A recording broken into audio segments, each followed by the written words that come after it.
Intro. Hollywood. It's a word that conjures images of glamour, of larger-than-life stars on the silver screen, of dreams realized under the warm California sun. For generations, we've been captivated by the stories it tells, the myths it creates. But behind the velvet ropes and the flashing camera bulbs, there's another story. A darker story. It's a narrative of power abused, of secrets buried, and of a system that, for decades, protected its own at any cost. These aren't just whispers or rumors from forgotten gossip columns. They are seismic events that have shaken the very foundations of the entertainment industry. Tonight, we're not just looking at the scandals themselves, but at the machinery that allowed them to happen. We're asking the difficult questions. How did so much go unnoticed for so long? Chapter 1. For years, the name Harvey Weinstein was synonymous with power in Hollywood. He wasn't just a producer, he was a kingmaker. With his brother Bob, he co-founded Miramax and later the Weinstein Company. Their films were smart, edgy, and they won awards. Harvey's Oscar campaigns were legendary. They often resulted in a little golden statue. To be in his orbit was to be at the center of the universe. He cultivated an image of a gruff, passionate artist and champion of bold filmmaking. He could make a star overnight. He could resurrect a career. This power was immense and absolute. Directors, actors, writers, everyone knew that a phone call from Harvey could change their life. He was the gatekeeper with the Midas touch. His award season parties were the hottest ticket in town. But behind that public persona, a different story unfolded, whispered for decades. Hotel rooms, unsolicited advances, careers threatened, lives altered. The rumors were an open secret in the industry. Aspiring actresses described meetings that felt like traps.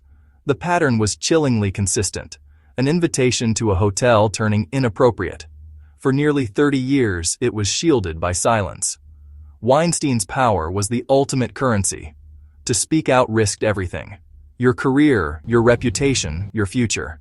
He was protected by enablers, by NDAs that bought silence, and by a culture that blamed victims. Fear kept the secret.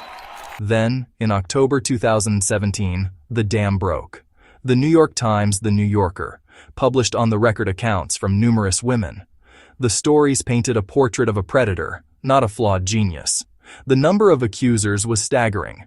The revelation sent a global shockwave. Me Too, created by Tarana Burke, exploded into a movement. It became a rallying cry and a moment of collective reckoning. Weinstein became the symbol of a toxic system. The fallout was swift and brutal. The Weinstein Company crumbled into bankruptcy. Harvey was fired, expelled from the academy, and ostracized. The king was dethroned. The legal battles that followed were a public trial for an entire culture. In February 2020, a Manhattan jury found Weinstein guilty. He was sentenced to 23 years. It signaled that power is not above the law. The conviction validated dozens of survivors. A later Los Angeles trial added another 16 years. Some rulings face appeals, but the shift was seismic. The verdict judged the system that enabled him. Hollywood began a painful, necessary conversation. Studios and agencies re-examined policies. Power dynamics were questioned like never before. The casting couch stopped being a joke and became a criminal reality. The silence was broken. Women and men felt empowered to speak and hold abusers accountable. Me Too became one of the most significant social reckonings of the 21st century. He was the monster hiding in plain sight, cloaked by glamour and gold. His downfall marked the start of a more transparent, hopeful era. The story is a cautionary tale about absolute power and the courage to bring it down. Chapter 2. Roman Polanski. The name itself is a study in contrasts. To film enthusiasts, he is a master auteur, a cinematic visionary who has gifted the world with masterpieces like Rosemary's Baby, Chinatown, The Pianist. His career, spanning over 6 decades, is decorated with the industry's highest honors, including an Academy Award for Best Director. He is revered for his meticulous craft, his dark psychological thrillers, and his unflinching exploration of human paranoia and corruption. His early life was marked by unimaginable trauma. A survivor of the Holocaust who witnessed the horrors of the Krakow ghetto, He later endured the brutal murder of his pregnant wife, Sharon Tate, at the hands of the Manson family. This personal history of tragedy and loss is often seen as being woven into the fabric of his films, giving them a depth and darkness that few other directors can achieve. He became a symbol of resilience, an artist who transformed profound suffering into profound art. But there is another deeply troubling side to the Roman Polanski story, one that the industry has struggled with for over 40 years. In 1977, at the height of his fame following the success of Chinatown, Polanski was arrested in Los Angeles. He was charged with 6 felony counts rape by use of drugs against a 13-year-old girl. The crime occurred at the home of actor Jack Nicholson during a photo shoot for Vogue magazine. Facing a potential prison sentence, Polanski initially pleaded not guilty. However, in a plea bargain, he agreed to plead guilty to the single, lesser charge of unlawful sexual intercourse with a minor. As part of the deal, he spent 42 days in a state prison for a psychiatric evaluation. The judge, Lawrence Rittenband, initially signaled that this time served would constitute his full sentence. It seemed the matter was nearing a resolution. But on the eve of his formal sentencing in 1978, Polanski became convinced the judge was going to renege on the deal and sentence him to a much longer prison term. Fearing he could spend up to 50 years behind bars, he made a fateful decision. He boarded a flight to London and then to France. He became a fugitive from American justice, a status he holds to this day. The decades that followed have been a bizarre spectacle. Polanski has lived and worked freely in Europe, protected by countries like France, Poland. He has continued to make films, to win awards, and to be celebrated at prestigious festivals like Cannes. His art has continued to flourish, even as the shadow of his crime has loomed. This has created a deep and enduring schism within Hollywood and the broader cultural landscape. How does one reconcile the celebrated artist with the admitted sex offender? Can you separate the art from the artist? For years, many in the industry chose to do just that. A petition circulated in 2009 demanding his release after he was detained in Switzerland, and it was signed by over 100 prominent directors, actors, producers. They argued he had paid his debt and was being unfairly persecuted. This defense of Polanski has become increasingly untenable in the modern era, especially in the wake of the nowhere Me Too movement. The casual dismissal of his crime, the focus on his artistic genius over the trauma of his victim, Samantha Geimer, has been re-examined under a harsh new light. Geimer herself has had a complex and evolving public stance, often stating she has forgiven Polanski and wishes for the case to be over, feeling that the media frenzy has victimized her more than the original crime. Despite this, the institutions of Hollywood have been forced to confront their own complicity. In 2003, when Polanski won the Best Director Oscar for The Pianist, he received a standing ovation from the audience at the Kodak Theater.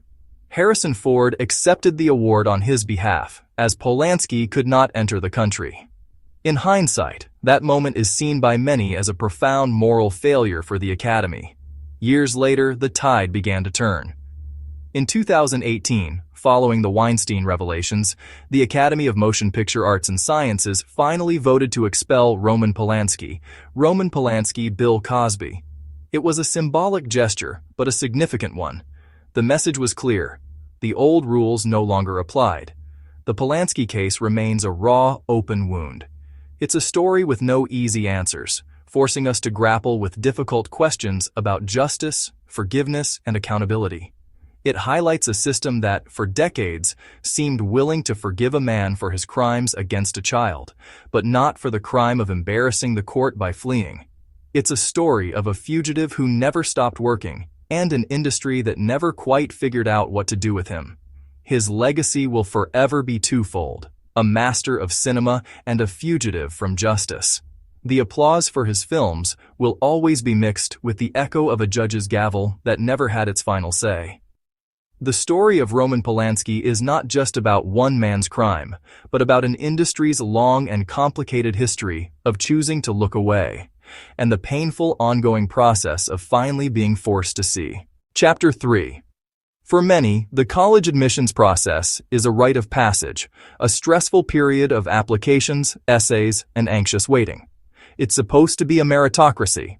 Then, in 2019, federal prosecutors unveiled a conspiracy that shattered that illusion. The scheme was codenamed Operation Varsity Blues, and its mastermind was a man named William Rick Singer. He promised that for the right price, he could get their children into elite universities like Yale, Stanford, Georgetown, the University of Southern California. The methods were brazen and deceitful. Singer's operation involved two primary tracks. Track 1. Cheating on standardized tests like the SAT and the ACT. He would have a proctor who was in on the scheme correct answers after the test, or he would have a third-party imposter take the test entirely. Track 2 was creating fake athletic profiles. He bribed college coaches and athletic administrators. He used Photoshop to create fake action shots of students playing sports, water polo, soccer, and he invented elaborate fictional athletic achievements to build false cases for admission. The money, often hundreds of thousands of dollars per student, was funneled through a sham charity Singer had set up, Key Worldwide Foundation. When the indictments were unsealed in March 2019, the list of clients was shocking. CEOs, financiers, and, most notably, two well-known Hollywood actresses, Lori Loughlin, Felicity Huffman. Felicity Huffman was charged with paying $15,000 to have her daughter's SAT answers secretly corrected. Lori Loughlin and her husband were accused of paying $500,000 to have their two daughters designated as recruits for the USC crew team, despite the fact that neither of them were rowers. The public reaction was immediate and visceral. For millions of parents and students who had played by the rules, the idea that the system was so easily rigged was infuriating. Loughlin and Huffman became the public faces of this entitlement. The legal strategies of the two actresses diverged significantly. Felicity Huffman quickly took responsibility. She pleaded guilty and was sentenced to 14 days in federal prison, a $30,000 fine, and community service. Lori Loughlin's case was far more contentious. She and her husband initially pleaded not guilty, mounting an aggressive legal defense. The prosecution released damning evidence, including photos of their daughters posing on rowing machines. Eventually, facing overwhelming evidence, Loughlin and Giannulli pleaded guilty. Loughlin was sentenced to 2 months in prison, a $150,000 fine, and 100 hours of community service. Her husband received a 5-month sentence. The sentences, which some felt were too lenient, sparked further debate about a justice system with different tiers. The Varsity Blues scandal was more than just a story about cheating. It exposed anxieties and obsessions around elite education in America. It forced universities to tighten their admissions processes and investigate athletic departments. The scandal left a lasting stain on the reputations of all involved. It was a lesson in how the pursuit of status can lead people to make choices that are not just illegal, but fundamentally unfair. Chapter 4. Before there were influencers, there was Martha Stewart. She didn't just build a brand, she created an entire universe of domestic perfection. Through her magazine, Martha Stewart Living, her television shows, her line of products, she taught millions how to bake the perfect pie, arrange the perfect centerpiece, fold the perfect fitted sheet. She was the ultimate arbiter of good taste, a self-made billionaire who turned homemaking into high art and a global empire. Her brand was built on meticulous control and aspirational elegance. She was a lifestyle. Her name became a verb. She projected unimpeachable authority. Every detail was curated. But in the early 2000s, this world began to unravel. The story begins on the floor of the New York Stock Exchange. The company at the center, ImClone Systems, run by Sam Waxall. ImClone had a promising drug, Erbitux, awaiting FDA approval. On Dec. 26, 2001, Waxall learned the FDA would reject it. He panicked, dumped shares and tipped family, classic insider trading. On Dec. 27, Martha, on a private jet to Mexico, sold nearly 4,000 ImClone shares. One day later, the FDA rejection hit and the stock crashed. Stewart avoided about $45,000 in losses. Red flags for the SEC. How did she know to sell? Investigators focused on her broker, Peter Bakanovich. The official line, a pre-existing stop-loss order. But the evidence suggested coordination. Investigators believed Bakanovich told his assistant, Douglas Fanuel, to tip Stewart. That non-public tip would be an illegal advantage. The charges centered not on insider trading, but on what she did next. Stewart and her broker were accused of inventing the stop-loss cover story. She publicly insisted she was innocent, even while chopping cabbage on TV. Her story shifted. Investigators saw obstruction. The government charged conspiracy, obstruction of justice, and making false statements. The trial became a media circus. In March 2004, verdict, guilty on all 4 counts. She was sentenced to 5 months in a minimum security federal prison, followed by 5 months of home confinement. She left her Connecticut estate for Alderson, Camp Cupcake. In prison, she stayed productive. She organized, she cleaned, she taught fellow inmates. Released March 2005, she emerged determined, holding a crocheted poncho. Her company had suffered, but she rebuilt, launching Martha and an Apprentice spin-off. She slowly rebuilt her brand, weaving her ordeal into the story. She had fallen, but endured, more human, more relatable. The perfect woman proved fallible and found new strength. Outro: power, privilege, crime, consequence. The stories of Weinstein, Polanski, Laughlin, and Stewart are more than just celebrity gossip. Harvey Weinstein, Roman Polanski, Lori Loughlin, Stewart. They are modern fables that hold a mirror up to our society, reflecting our values, our hypocrisies, and our deep-seated fascination with the lives of the famous. Each scandal, in its own way, tested the principle that no one is above the law.